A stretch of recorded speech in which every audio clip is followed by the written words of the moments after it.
This is the third tutorial on combustion and the second part of that.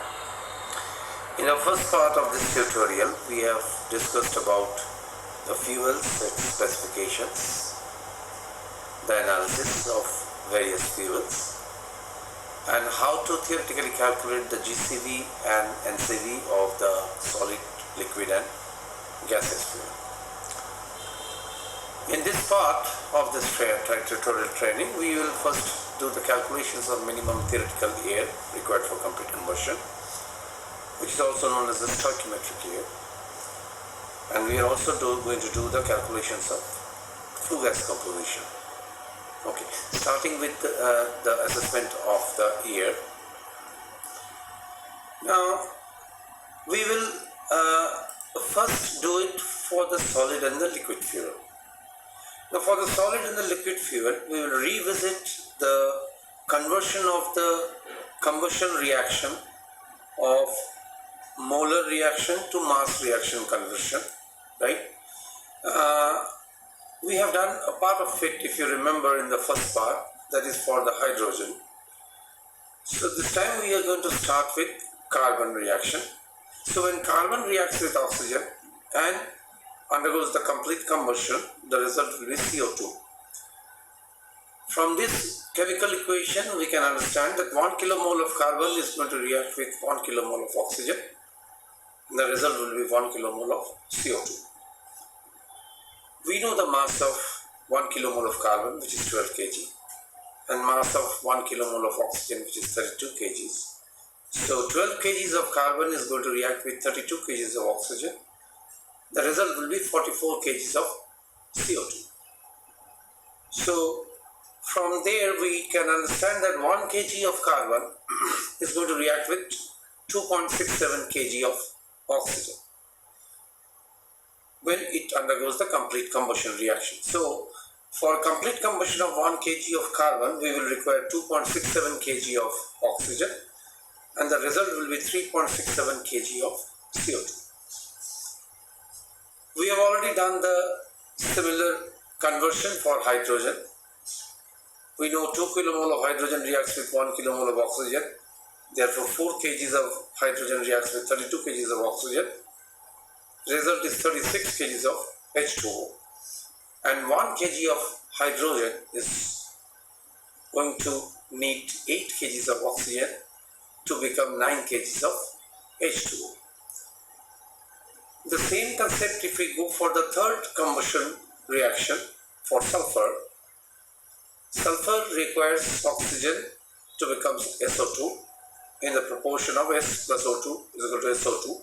That means 1 kilomole of sulfur would require 1 kilomole of oxygen. Therefore, 32 kg, which is the mass of 1 kilomole of sulfur, will require 32 kg of oxygen, and the result will be 64 kg of SO2. Therefore, 1 kg of sulfur will require 1 kg of oxygen to become 2 kg of SO2.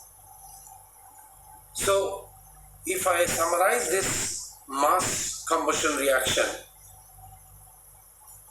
if I have C kg of carbon, that would need 2.67 C kg of oxygen for complete combustion, and the result will be 3.67 C kg of CO2. H kg of hydrogen will require 8H kg of oxygen. The result will be 9H kg of H2O. And S kg of sulfur will require same amount, that is the S kg of oxygen. And the result will be 2S kg of SO2. So, first thing we need to calculate is the requirement of oxygen for complete combustion of 1 kg of fuel. If I see the ultimate analysis of this fuel, let us say we have got C kg of carbon, H kg of hydrogen, S kg of sulfur, and like that. In this fuel, the carbon, hydrogen and the sulfur, these are the three combustion components which would require oxygen for combustion. So C kg of carbon will require 2.67 C kg of oxygen. H kg of hydrogen would require 8 H kg of oxygen, and S kg of sulfur would require S kg of oxygen. Again, in the fuel, if I am having oxygen, we have O kg of oxygen, so that much amount would not be required to be taken from outside. So O kg of O2 would not be required. Now, if I total the mass of oxygen required for the complete combustion of 1 kg of this fuel, I will get 2.67 C plus 8H plus S minus O kg of oxygen. Now this oxygen has to be supplied by the air, and air is not 100% oxygen. For combustion calculation purpose, what we assume is air is made of purely of oxygen and nitrogen only, and the proportion is on the mass basis. It is 23% oxygen and 77% nitrogen, and on volumetric basis it is 21% oxygen and 79% nitrogen. So if I have 100 kg of air, I will have 23 kg of oxygen. So for 23 kg of oxygen, I will require 100 kg of air. So for 2.67 C plus 8H plus S minus O kg of oxygen, I will require 2.67 C plus 8H plus S minus O into 100 by 23, because we want the mass of air in this case in kg per kg of fuel.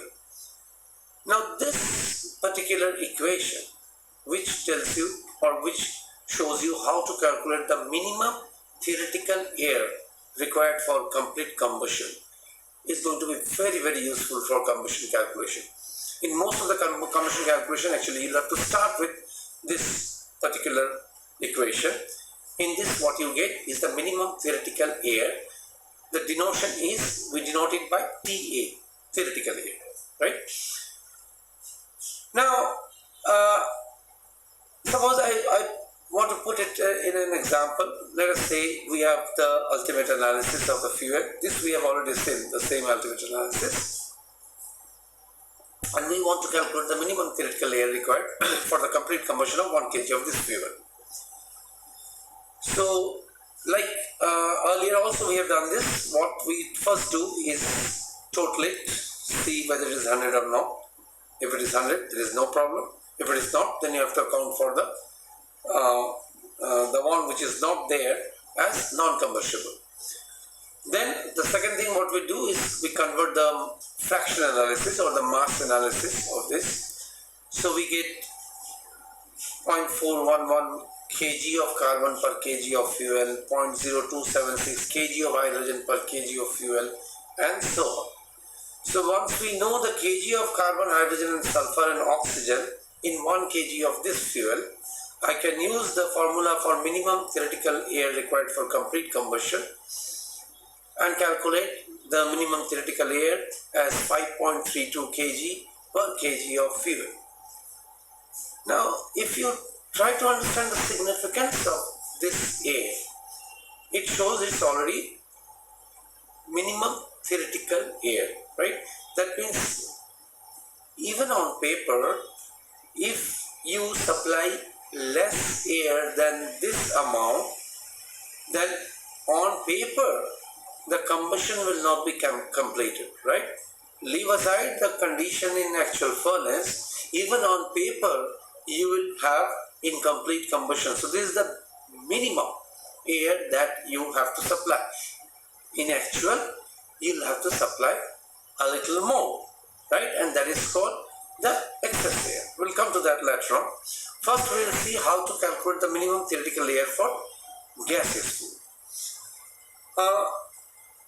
We have seen earlier also that gaseous fuel is measured in volume, right? So the earlier one where we have converted from molar equation to mass equation, here we will be converting from molar equation to volume equation, right? So the reaction of a gaseous fuel, and we have also seen that gaseous fuel ultimate analysis is different than the solid and liquid fuel. It will have C2H6, CH4 and such hydrocarbons, right? So if I just take a few examples, for example methane, CH4 will require 2O2. That is 1 kilomole of CH4 is requiring 2 kilomole of O2.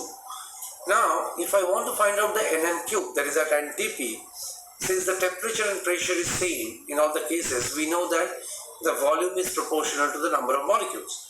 So if 1 kilomole is reacting with 2 kilomole, 1 nm cube of CH4 will react with 2 nm cube of O2, right?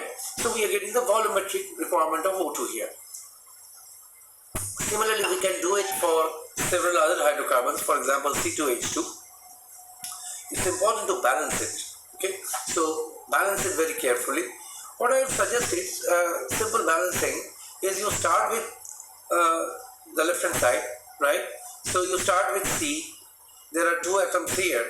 So in this case it was CO2, the skeleton reaction will be CO2.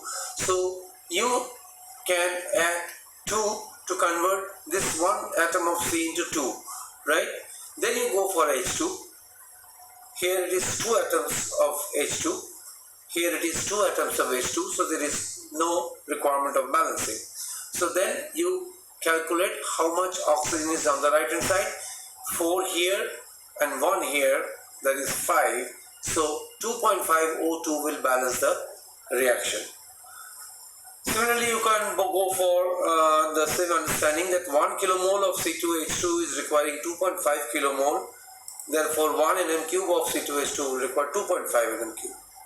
And similarly, for C2H6, it will be 3.5 kilomole O2 and 1 nm cube of C2H6 will require 3.5 nm cube of O2. So we put this concept into calculating the minimum theoretical air of a gaseous fuel for which the composition will be given to you. So let us say the problem which we have also done earlier for GCV and CV calculation. It is having CH4 69%, C2H6 29% and N2 2%. The total will give us 100%, so no problem.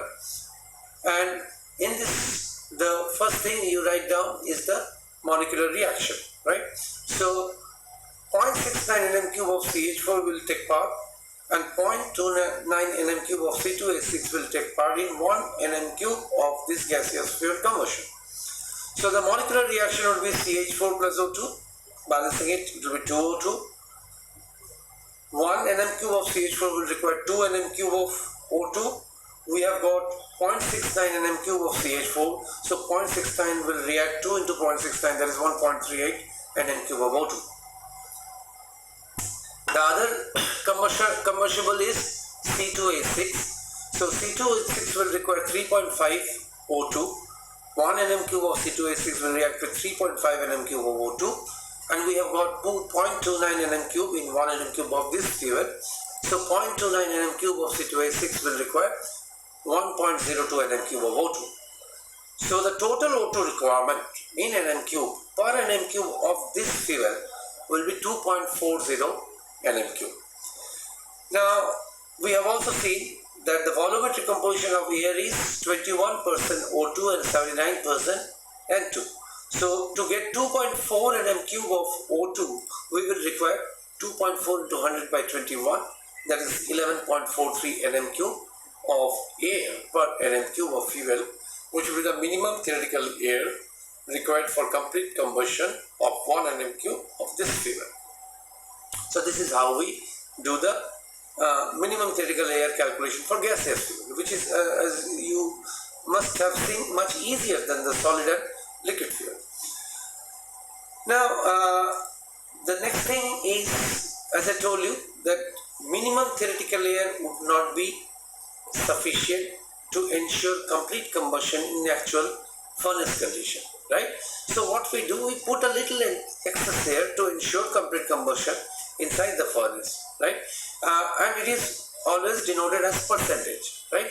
E percent, let us say E percentage excess air. Now this percentage is on the basis of the minimum theoretical air, right? So when I say E percent, or let us say 2.5% of excess air, it means 2.5% of minimum theoretical air will be added as an excess air when we supply air for combustion in the boiler furnace, right? So if I know the percentage, I can also calculate the excess air in kg per kg of fuel. So that will be the theoretical air into E by 100 in kg per kg of fuel. And The actual air will be the summation of this, and because there is some excess oxygen given to ensure complete combustion, which is not going to actually react with the combustible. The reaction with the combustible will take place only with the minimum theoretical amount of oxygen, right? That is the calculated oxygen. So whatever excess air we provide, the oxygen available in that excess air would be also available in the flue gas, which we measure. It is usually measured at the APH inlet, or rather the eco outlet, right? And let us say it is O percentage. Now the excess air percent can also be calculated from the O2% here, and that is using this formula, O2 by 21 minus O2 into 100, right? So if I know the O2 percentage which is measured, I can also calculate the excess air percentage will be O2 by 21 minus O2 into 100. And as I told you, the total air will be the theoretical air plus the excess air in kg per kg of fuel. Now this understanding will also help us to calculate the gas composition of the flue gas, right? In BOE, sometimes you are required to calculate the flue gas composition, that is the components available in the flue gas. So let us say I am burning solid fuel with air. So the combustion mechanism will be fuel, which will have carbon, hydrogen, nitrogen, sulfur and so on as per the ultimate analysis, and air, which is comprising of nitrogen and oxygen. The result will be flue gas, and the flue gas will have the majority amount of flue gas will be basically comprising of nitrogen. See, in combustion calculation we assume one thing, that there is no NOx formation. Nitrogen is not going to react with oxygen. So whatever nitrogen that is coming with the air will be available in the flue gas as nitrogen. Along with that, whatever nitrogen which is there already in the fuel as elemental nitrogen will also be available in the flue gas as nitrogen, right? In actual condition, in actual cases, the flue gas will also have some amount of CO. It's actually required. Why? That we are going to discuss later on when we discuss about the combustion optimization. But in combustion calculation, please remember, unless it is specified in the problem that there is some amount of CO in the flue gas, that means there is some amount of carbon which has undergone incomplete combustion, we have to consider complete combustion only. What does it mean? It means whatever carbon we have will be converted completely into CO2. If there is sulfur, there will be SO2. Since we are giving excess air, there will be O2.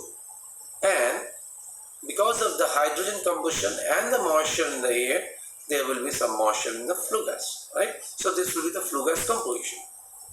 Now, let us assume I am having combustion of 1 kg of fuel with AA kg of air, and this AA kg is the total of TA, which is the minimum theoretical air, and EA, which is the excess air, right? So after and let us assume that this particular fuel is having an ultimate analysis like this. Here you can see the C kg, H kg, S kg are the combustibles, right? And there is N kg of nitrogen and O kg of oxygen.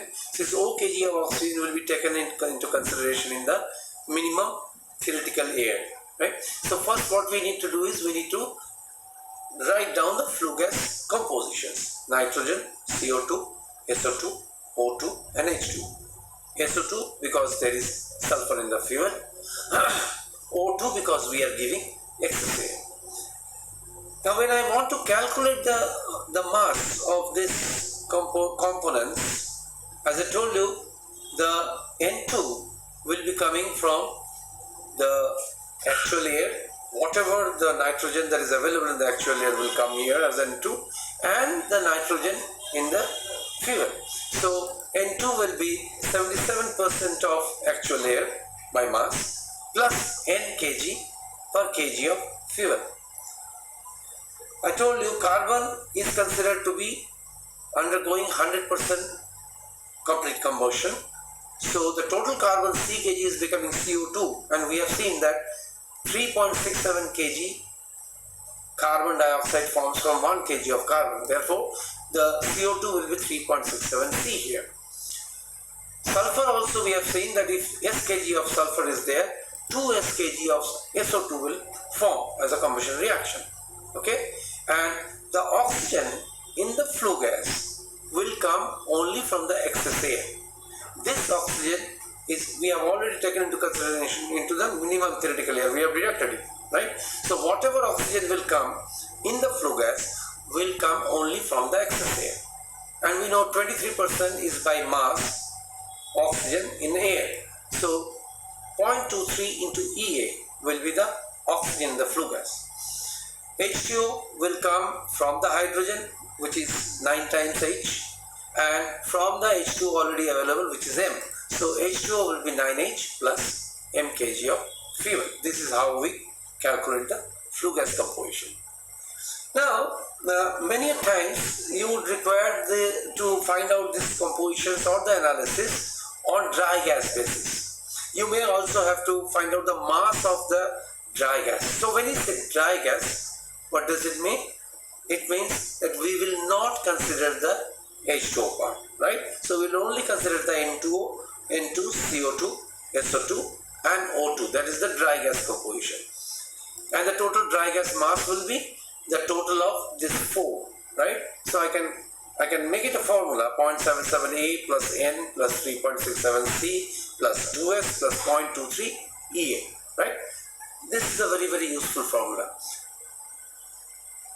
I suggest you remember it, because time and again you would require it, particularly when we calculate the performance, because dry gas loss calculation is a very, very important calculation in performance calculation.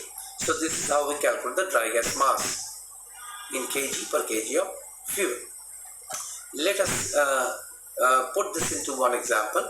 So again, we have the same fuel with a typical analysis, and we have O2 measurement as 2.55%, which is measured at APH inlet. Okay. So what we do, we need to find out the flue gas composition. As we have seen before, the part of the ultimate analysis, first we check the total, then we convert to the mass basis analysis. Those parts are the usual parts. Now the first thing what we do is we first calculate the minimum theoretical air. That is the first thing. Okay, so we have got O2 as 2.5%. I calculate the minimum theoretical air, which we have done before. So we know it's 5.32 kg per kg of air. Now from the O2 measured, I will have to calculate the excess air percentage, which we have seen is O by 21 minus O into 100. So with O2, I find out the excess air percentage, and this comes to 13.51%. So now I can calculate the excess air in kg. So I calculate EA, that is excess air in kg, as 13.51% of 5.32, and that comes to 0.72 kg per kg of fuel. So now I have the minimum theoretical air, I have the excess air, I can total it and get the actual air, which comes to 6.04 kg per kg of fuel. Now once I have found out the actual air, I will now jot down the flue gas composition, and we have seen there will be N2, CO2, SO2 because there is sulfur here, O2 because we are giving excess air, and H2. Okay, they have not mentioned the dry gas composition, so we'll have to find out all the compositions including H2. N2 will be 0.77 of actual air, which is 6.04, plus the nitrogen in the fuel, which is 0.0122, right? So 0.77 of 6.04 plus 0.0122 comes to 4.66 kg per kg of fuel. CO2 will be 3.67 times the carbon in the fuel, that will be 1.51 kg. SO2 will be 2 times the sulfur in the fuel, that will be 0.0082 kg. And O2 will come from the excess air, so 0.23 of 0.72 that comes to 0.1656 kg per kg of fuel. And H2O we will get from hydrogen 9 times of that plus the moisture. So 9 times hydrogen plus the moisture comes to 0.3082 kg per kg of fuel. So this is how you get the compositions. Now, if you consider the O2 percentage which we measure, 2.5% mentioned here. Now all these flue gas compositions which are measured by OSAT apparatus, remember these are all volumetric measurement. So when I say 2.5% of O2, it means in 100 meter cube of flue gas, we have got 2.5 meter cube of O2, and that too on dry basis. So we do not consider the H2O into this analysis. I can find out the percentage analysis from here also. Okay. So if I want to find out the dry gas analysis, I remove the H2O part, then I total this, right? Individual by total into 100 will be the percentage analysis of N2, CO2 and so on. But this will all be the mass basis analysis, right? So if I want to convert it into volumetric analysis, which we need to do sometimes, sometimes the DOE questions are coming in that way. So when I want to convert it into volumetric analysis, what I do is I make a table.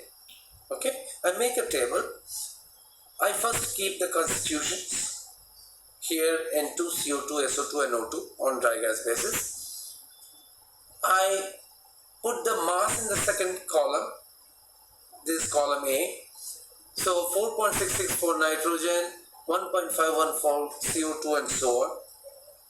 In third column, I use the molar mass, right, which is column B. So the molar mass of nitrogen is 28, molar mass of CO2 is 44, molar mass of 64, SO2, and molar mass of oxygen will be 32.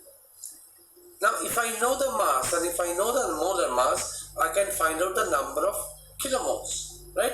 That is coming in C, which is mass by molar mass, A by B, that will be the number of kilomoles.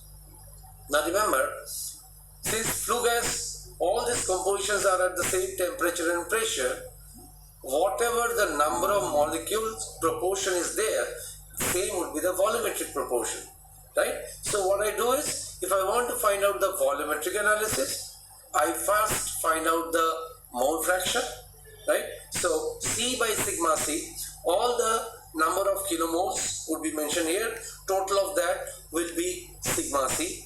So C by sigma C will be the mole fraction into 100 will give us the volumetric analysis, percentage analysis, right? It is very simple. In a tabular form, it will be even more simpler, right? So you can just remember this table whenever you require to convert the mass analysis into volumetric analysis.